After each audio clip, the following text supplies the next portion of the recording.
स्पष्ट करो, क्या कारण है दक्षिण भारत के राज्यों को अन्याय करने के खेल खेले जा रहे हैं। और इंडी गठबंधन के दूसरे दलों से भी मैं कहूंगा, हिम्मत है तो जरा कांग्रेस से पूछिए कि वो किस रास्ते पर जा रही है। मैं दूसरा सवाल पूछता हूं, जो कहते हैं जितनी आबादी उतना हक, मैं कांग्रेस को सवाल पूछता हूं, साउथ के अंदर खास करके तमिलनाडु में मंदिरों पर सरकार का हक है। सरकार ने कब्जा कर लिया है। मंदिरों की संपत्ति को सरकारी मिलीभगत में हड़प किया जा रहा है। मंदिरों को तो लूटा जा रहा है, मंदिरों को तो कब्जा किया गया है, लेकिन माइनॉरिटी के पूजा स्थल को हाथ नहीं लगाते हैं, सरकार के नियंत्रण में नहीं लेते हैं। अब कांग्रेस ने जो नारा दिया है, कांग्रेस ने कहा है कि जितनी आबादी उतना हक। अगर यही आपका मंत्र है, यही आपका सिद्धांत है, तो क्या माइनॉरिटी के जितने पूजा स्थल है उनको ये दक्षिण के आपके सारे साथी जब्त करेंगे क्या? उनका कब्जा करेंगे क्या? उनकी प्रॉपर्टी को लोगों के काम में लाएंगे क्या? नहीं लाएंगे। मैं दूसरा सवाल पूछता हूं कांग्रेस को, ये जो नारा देते हैं तो क्या कांग्रेस और उसके साथी, खास करके तमिलनाडु, क्या वो वहां हिंदू मंदिरों को जो कब्जा किया जा रहा है, हस्तक्षेप किया जा रहा है, दक्षिण के अधिकतम राज्यों में यही खेल चला है।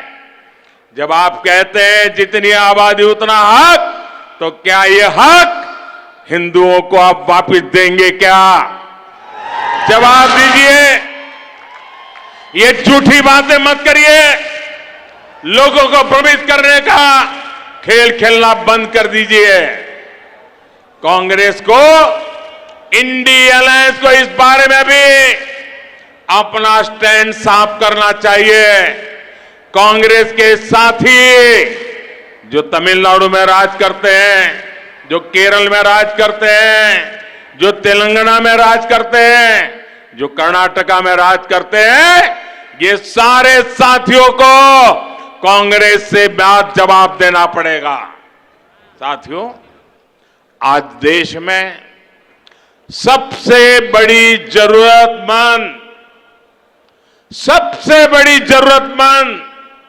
जिनको डगर डगर पर मदद की जरूरत है,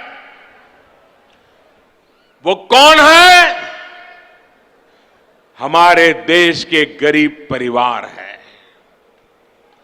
अगर आज इस देश की सबसे बड़ी कोई जाति है तो वो जाति गरीब है।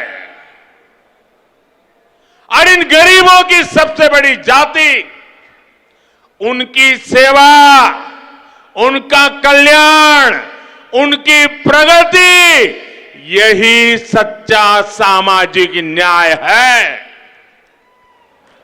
हमारी सरकार ने पिछले 9 सालों से गरीब कल्याण के लिए दिन रात मेहनत की है और इसके परिणाम भी सामने आ रहे हैं। नीति आयोग की रिपोर्ट कहती है कि 5 वर्ष में 13.5 करोड़ लोगों को गरीबी से बाहर लेने का पवित्र काम हमने किया है। और इसलिए मेरे लिए तो जाति अगर कोई है, देश की सबसे बड़ी जाति कोई है तो गरीब है। और अगर गरीब को गरीबी से बाहर निकालेंगे ना, तो ये देश समृद्ध होने से कोई रोक नहीं पाएगा।